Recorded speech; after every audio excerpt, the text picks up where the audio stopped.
사실 지금 이재명 후보가 아니라 민주당이 싫어서 지금 음, 정권 교체론이 있는 것이고, 음, 민주당의 우리의 그 부동산 정책 뭐 이런 것 때문에 네, 민주당이 싫다 뭐 이런 여론들이 뭐 서울이나 이런 곳에 있지 않습니까? 예, 그거를 우리가 어떻게 쇄신하는 거지? 이건 후보자의 잘못도 아니고, 예, 우리 당이 지금 180석을 줬는데 음, 책임감 있게 여태까지 잘하지 못했다. 음. 최지은의 오늘. 네, 최지은 이재명 후보 캠프 대변인 나와 계시죠? 네, 안녕하세요. 최지은입니다. 네, 더불어민주당 선대위 대변인 우리 최지은 위원장과 함께하겠습니다. 자, 이재명 후보의 그 눈물의 유세, 아, 참 많은 분들에게 좀 잔잔한 감동을 줬다고 해야 할까요? 어떻게 네. 보셨습니까? 저도 굉장히 감동적으로 봤습니다. 음, 그동안 이제 이재명 후보께서 정책, 그리고 민생 이런 거를 굉장히 강조하셨기 때문에, 네, 좀, 유능한 지도자의 이미지를 한껏 드러내셨고 그렇죠. 또 네. 더러는 또 강력한 어떤 그 이 권력 의지와 또 추진력 그래서 아주 완벽하고 강인한 그런 지도자의 이미지를 보여줬는데요. 네. 그래서 한편으로는 좀 인간적인 모습을 조금 잘 볼 기회가 별로 없었잖아요. 음, 그런데 이번에 이 유세에서 정말 이재명 후보님께서 진정성 있게 막 음, 눈물을 흘리시는 걸 보면서 정말 아마 이제 본인이 오랫동안 정치를 하셨던 거기 성남에 계시면서 정말 '내가 여기서 이렇게 살았던 사람인데 앞으로 이런 정치를 하고 싶습니다.'라는 그런 결심을 좀 말씀하신 것 같고, 예, 예, 또 하나는 또 지금 최근에 과도한 뭐 네거티브 이런 것에 대해서 사과 말씀도 전하고 싶고, 음, 여러 가지 그런 감정이 아주 복합적으로 작용했던 것 같습니다. 네, 근데 이제 이재명 후보께서 뭐 거의 뭐 펑펑 우셨죠. 네, 그런 걸 보면서 사람들이 인제 그 좀 간절한 마음들이 더 커지고 이렇게 네, 조금씩 모이고 있는 것 같아요. 네, 그래서 그동안에 인제 뭐 "우리는 후보만 보인다." 이런 음, 얘기들을 했는데, 음, 다들 열심히 하고 있고 열심히 안 하는 게 아니고 다 자기 역할을 하고 있는데, 네,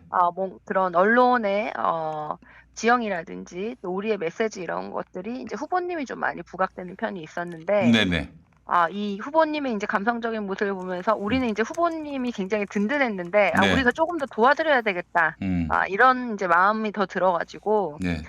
인제 쪼금 더 간절한 마음들이 모이게 되는 큰 계기가 되는 것 같습니다. 네, 많은 분들이 그분은 저 찔러도 피 한 방울 안 나올 사람으로 알고 계시는데 그렇지 않아요. 네. 네, 네. 잘못된 정보가 굉장히 많고요. 또 음, 최근에 행복이 이재명 후보가 입양했던 강아지, 음, 그 성남시에서 입양했다가 경기도로는 데리고 갈 수가 없어서 음, 동물보호단체에서 일반 가정에 입양하기를 권유를 해서 다른 가정에 입양을 시킨 네, 그 행복이에 대해서 저쪽 당에서는 뭐 이준석 후보도 그렇고 이준석 대표도 그렇고 원희룡 뭐 이런 분들이 굉장히 뭐 강아지도 뭐 버린 것처럼 이렇게 잘못된 왜곡된 비디오를 만들어 가지고 막 퍼뜨리고 있던데, 예, 사실이 아니고 이재명 후보는 굉장히 따뜻한 분이고, 음, 실제 모습은 뭐 음, 약자라든지 동물이라든지 그런 사람들을 보호하려고 하는 아주 음, 따뜻한 분이 실제 모습인데, 네, 저희가 그 모습들을 조금 더 많이 노출을 하기 위해서 선대위가 조금 더 노력하도록 하겠습니다. 네,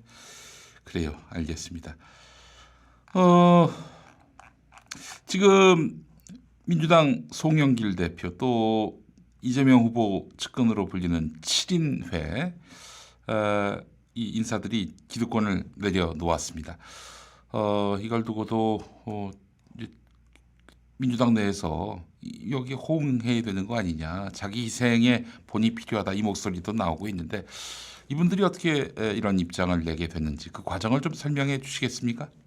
네. 뭐 7 인의 이분들은 음, 뭐 선대위에서 뭐 크게 의논하시거나 이런 게 아니라 본인들의 결단으로 보입니다. 음, 사실 7 인회라는 말도 뭐 언론이 만들어낸 것이지 뭐 네, 이게 뭐 윤핵관처럼 그렇게 음, 작동하는 분들은 아니었고, 그렇죠. 예, 실제로 그중에 정성호 의원 같은 경우에는 선대위에서 아무런 역할도 맡지 않으셨어요. 그 가장 이재명 후보와 가까운 분으로 통했고요. 네. 그 실제로 사법고시도 같이 통과를 했고 또 나중에는 우리가 서울이 아니라 각기 살고 있는 곳에 가서 각기 살고 있는 곳으로 가서 노동정의 그 산업 평화를 위해서 역할을 하자 해가지고 이재명 후보는 성남으로 또 정성호 의원은 그 양주로 이렇게 갔던 거 아닙니까? 또 그 멤버 중에는 저 양반도 있었죠. 문병호. 그 양반은 네. 부평으로 갔는데 지금 국민의힘에 가 있지 않습니까? 예. 참 어떻게 네. 이런 다 조화가 있는지. 어쨌든 네. 네.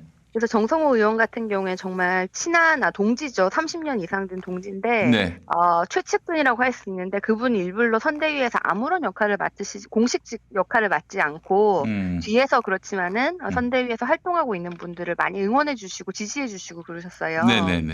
그래서 이거는 나의 기득권이 나중에 이제 뭐 이재명 정부에서 기득권이 혹시 뭐 올 가능성도 있는데 그거조차도 내려놓겠다. 음. 그래서 이거는 뭐 자리 싸움이 아니고 정말로 이재명이 만드는 그 대한민국 이재명을 지지하는 그 마음에서 뭉쳤다. 이렇게 보여주신 거라서 저는 너무 보기가 좋았는데 또 그게 또 최근에 국민의힘 같은 경우에는 홍준표 음. 대표가 음. 공천 가지고 뭐 내 사람 공천해라 이러면서 원팀이 안 되고 있지 않습니까? 그렇죠. 예. 예, 그 국민의힘은 뭐 지금 2번이나 뭐 이준석 대표가 나갔다가 오고 뭐 음. 윤핵관 그리고 김종인 위원장은 이제 완전 나가고 그 윤핵관과 음. 또 그 아마 김건희 씨가 그 위에 상왕으로 보이는데 네. 이 사람들이 투명하지도 않고 뭔가 알력 다툼, 내부 세력 다툼, 자리 다툼으로 원팀 봉합이 지금 안 되고 있는 상황에서 우리는 이제 모두가 뭐 그렇게 하라고 하지도 않았는데 스스로 지금 7인회라고 불리는 분들이 먼저 기득권을 내려놓았고 음. 그 이후에 이제 그 586 용태로는 크게 뭐 이렇게 불지도 않았지만 항상 있었죠. 우리가 이제는 좀 세대 교체를 해야 되지 않았나 이런 말들이 있었는데 네. 또 한편으로는 또 586의 선배님들이 계시니까 음. 이거를 막 뭐 나가시라고 하기도 그렇고 좀 이런 상황이었죠. 그랬는데 뭐 이제 송영길 대표가 나는 이제 앞으로 출마 안 하겠다. 젊은 후배들이 더 많이 오기를 바란다. 네. 이렇게 얘기를 하시고 또 우상호 의원도 나도 원래 서울시장 출마할 때 그 얘기 했었는데 나도 안 하겠다. 이런 말씀들을 지금 이어지고 있어서 네. 이게 이제 우리 지금 민주당이 좀 새로워져야 된다. 우리가 180석 밀어줬는데 잘 못하고 있지 않나. 이런 여러 비판에서 그러니까 민주당이 잘하겠다. 앞으로 정치 쇄신하겠다라는 그런 메시지를 주려고 하시는 것이죠. 그래서 본인의 기득권까지 내려놓으면서 네. 이런 메시지를 주려고 하시는데 사실 지금 이재명 후보가 아니라 민주당이 싫어서 지금 정권 교체론이 있는 것이고 민주당의 우리의 그 부동산 정책 뭐 이런 것 때문에 네. 민주당이 싫다 뭐 이런 여론들이 뭐 서울이나 이런 곳에 있지 않습니까? 예. 그거를 우리가 어떻게 쇄신하는 거지? 이건 후보자의 잘못도 아니고 예.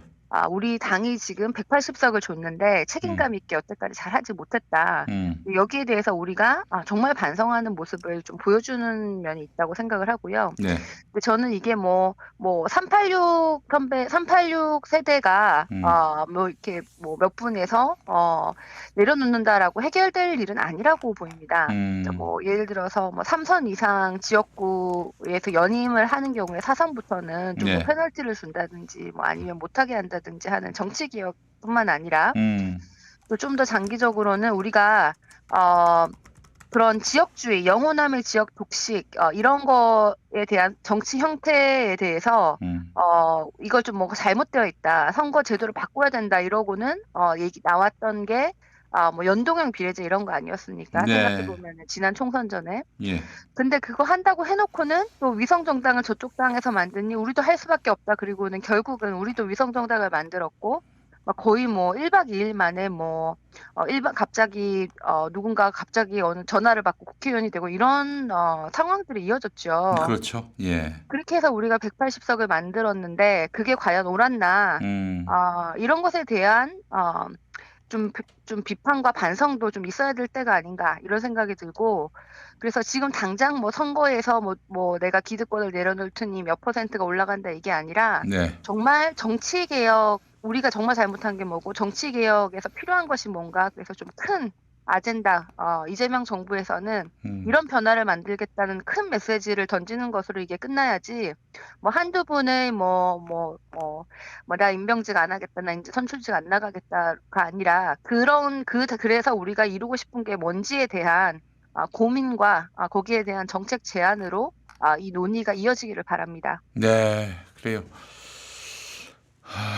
이거 뭐 이제 이런 얘기 해봐야 무슨 소용이 있겠습니까마는 네, 평소에 정치를 잘했다면은 네, 이런 궁지에 몰린 상황, 지금 이 상황에서 우리가 정치를 혁신하겠다. 물론 이재명 후보는 아무 상관이 없는 뭐 책임을 질 일이 없는 위치에 있었지만은 이렇게 효능감 없는 정치를 보여줘서 이 선거 국면에서 애를 먹고 있는 거 아니겠습니까?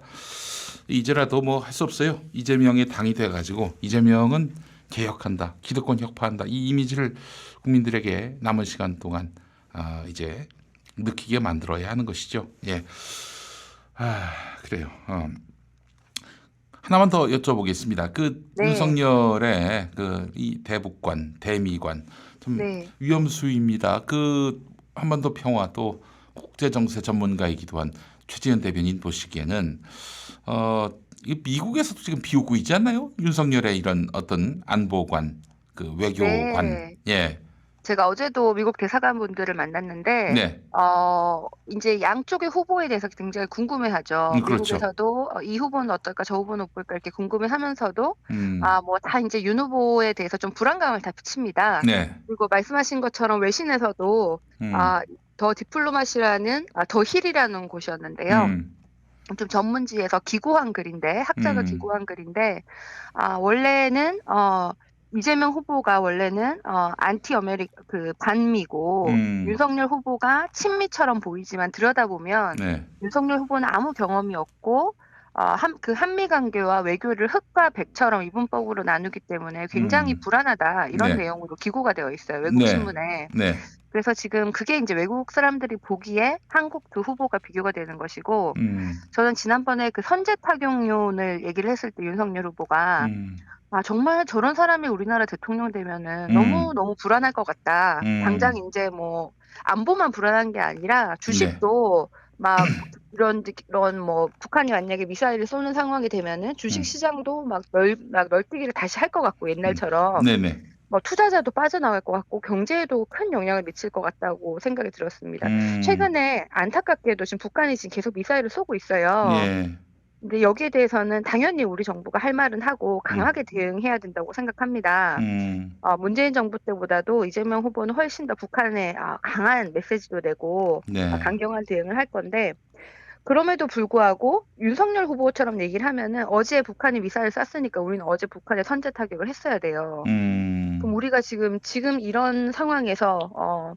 우리가 북한에 선제 타격을 하고 뭔가 북한이 더 강한 조치를 하고 그러면서 이 긴장이 강화되고 네, 긴장 국면으로 들어가고 무력 충돌이 일어날 수도 있는 그런 국면으로 만드는 것이 나은지 아니면 강하게 얘기는 하더라도 그래도 평화와 대화의 그 여지를 남겨두고 대화하려고 노력하는 것이 맞은지 이거는 이제 국민들이 판단하실 문제라고 생각을 하고요. 음, 우리가 2017년에 돌아보면 그때 당시 트럼프 대통령 북한에서 미사일을 쏴가지고 일본 근처까지 가는 적도 있었고 음, 트럼프 대통령도 당시에 정말 핵 전쟁까지 고려했다고 나와 있지 않습니까? 네, 그래서 그때 뭐 밥 에드우드인가요? 그 기자의 회고록에 보면은 당시에 정말 그 기자하고 그다음에 이제 그 당시에 트럼프 정부에서 일했던 음, 사람들의 회고록을 보면은 당시에 정말 트럼프가 지금 핵 발사 명령을 내리면은 국군 통치권자가 그렇게 결정을 하면은 나는 그게